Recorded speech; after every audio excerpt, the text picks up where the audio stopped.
विपक्ष पार्टी के जितने भी नेता हैं वो सत्ता पक्ष सरकार यानी कि बीजेपी सरकार पर निशाना साध रहे हैं। बीजेपी सरकार के खिलाफ मोर्चा खोल रहे हैं, मार्च कर रहे हैं कि जितनी भी भ्रष्ट नीतियां सरकार ने बनाई हैं, जितनी भी योजनाएं बनाई गई हैं जो जनता के कल्याण के लिए थी, अब वो जनता के भक्षक बन गए।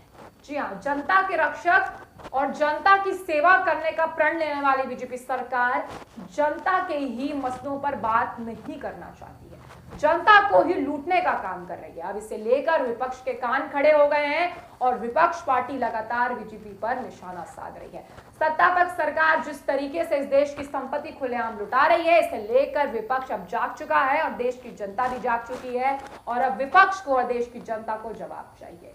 नेशनल मोनेटाइजेशन पाइपलाइन के ऐलान पर कांग्रेस क्या बोली?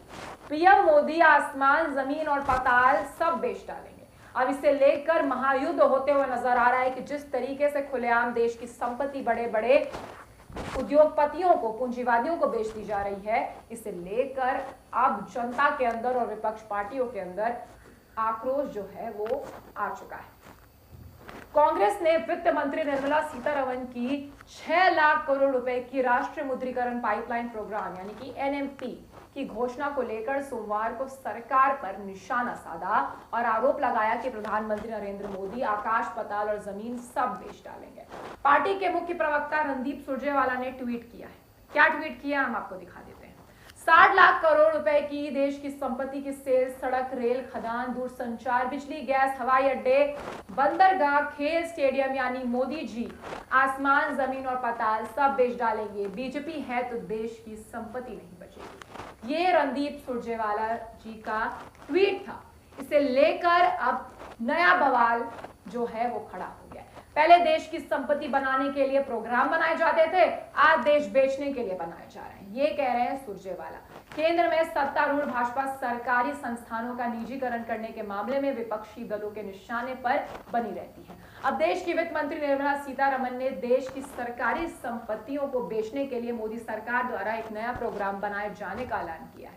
बताया जा रहा है कि वित्त मंत्री Nirmala Sitharaman national monetisation pipeline programme की शुरुआत करने जा रही हैं, जिसके जरिए मोदी सरकार ब्राउनफील्ड इंफ्रास्ट्रक्चर एसेट से पैसे जुटाने की कोशिश कर रही है। इसके पीछे जो कारण है वो ये दिया जा रहा है कि मोदी सरकार इस वक्त पैसों की तंगी से जूझ रही है, इसलिए साल 2021-22 के बजट में एसेट मोनेटाइजेशन पर काफी जोर देने की घोषणा की गई थी। इस वक्त मोदी सरकार देश में इंफ्रास्ट्रक्चर डेवलपमेंट के प्रोजेक्ट के लिए पैसा इकट्ठा करने के लिए नए रास्ते तलाश रही है। बताया जाता है कि नेशनल मोनेटाइजेशन पाइपलाइन के तहत देश की कई सरकारी संपत्तियों को बेचकर पैसे जुटाए जाएंगे।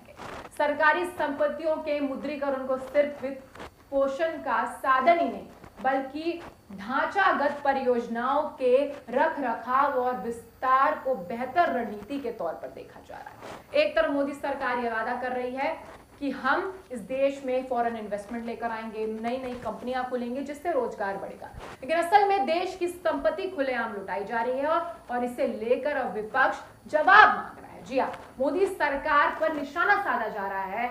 सब विपक्ष पार्टी के नेता बोल रहे हैं कि सड़क से लेकर रेल तक की उन्होंने कीमत लगा दी। जी हाँ, पुण्य प्रसून वाजपेयी ने मोदी सरकार पर निशाना साधते हुए कहा कि सड़क, रेल, बंदरगाह, एयरपोर्ट, पावर प्लांट, गैस गोदाम अपनी ही कीमत लगाकर देश बेचने में मशगूल सत्ता। वाजपेयी ने कहा अपने एक वीडियो में ये पूरा जो मामला है वो शेयर किया। इसमें वो कह रहे हैं कि सोने की चिड़िया तो है भारत, कीमत लगाइएगा तो आंखें चौंधिया जाएंगी और अगर समूचे भारत की कोई कीमत लगाने लग जाए तो यकीनन मानिए वो दुनिया में सबसे ज्यादा अमीर शख्स होगा। इस दौर का अनूठा सच है कि हर चीज को मोनेटाइज कर दो। वाजपेयी आगे कहते हैं कि जहां गरीबी है, जहां भूख है, मौत है, वहां से सबसे ज्यादा कमाई कॉर्पोरेट की है। वहां से चुने जाने वाले सांसद रईस होते हैं। देश के 2 बड़े स्टेडियम, उनकी कीमत 11,000 करोड़ रुपए है। इस देश के लगभग 9 पोर्ट्स और उसके इर्द गिर्द पूरा इंफ्रास्ट्रक्चर की कीमत है 13,000 करोड़ रुपए। जी हाँ, अब इसे लेकर पुण्य प्रसून वाजपेयी जी ने अपने एक वीडियो में सरकार को घेरा है। वाजपेयी ने कहा कि देश के 25 एयरपोर्ट की कीमत 21,000 करोड़ रुपए है। किसानों का अनाज रखने के लिए गोदामों की कीमत 29,000 करोड़ रुपए। Telecom sector Bharat net service की कीमत 39,000 करोड़ रुपए। गैस पाइपलाइन की कीमत 46,000 करोड़ रुपए। देश में पावर ट्रांसमिशन है, पावर जनरेशन है, लाख करोड़ रुपए की कीमत जो है वो लगाई जा रही है। रेल से लेकर नेशनल हाईवेज का जिक्र करते हुए उन्होंने कहा कि रेल में 400 स्टेशन, 1,500 रेलगाड़ियां, रेलवे ट्रैक, कीमत तकरीबन 1.5 लाख करोड़ रुपए। सड़कों में नेशनल हाईवे तकरीबन 26 से 27,000 किलोमीटर अगर प्राइवेट सेक्टर को दे दिया जाए तो उसकी कीमत है करीब 1,60,000 करोड़ रुपए। इन सबको जोड़कर करीब 5 लाख से 6.5 लाख करोड़ की रकम पड़ेगी। ये सब मोनेटाइजेशन की दिशा में आगे बढ़ चुके हैं। इस पर सरकार तेजी से काम कर रही है। जी हाँ, आरोप प्रत्यारोप का सिलसिला चलता रह रहा है, लेकिन इसे लेकर सरकार अपनी तरफ से लगातार ये बयान दे रही है कि हम इन पूरे मसलों से, जी हाँ, जिस तरीके से आर्थिक तंगी चल रही है देश में, उससे जूझने के लिए हमारे पास और कोई रास्ता नहीं है। लेकिन अगर आर्थिक तंगी चल रही है इस देश में तो इतना पैसा प्रचार प्रसार में कैसे इस्तेमाल किया जा रहा है? क्या नए संसद भवन की जरूरत थी देश को? नए संसद भवन को बनाने का आदेश पारित कर दिया गया और बहुत ही जोरों शोरों से काम भी चल रहा है। दिल्ली की आधा से ज्यादा ट्रैफिक रोक दी गई है और वहां पे नया संसद भवन का उद्घाटन करने में ज्यादा टाइम नहीं लगेगा। पर असल में जब देश में अर्थव्यवस्था चरमरा गई है तो क्या देश को नए संसद की जरूरत थी? क्या प्रचार प्रसार के लिए मोदी सरकार को इतने पैसे फेंकने की जरूरत थी? क्या हर जगह होर्डिंग में थैंक यू मोदी जी लगवाने की जरूरत थी? सबसे बड़ा सवाल ये है।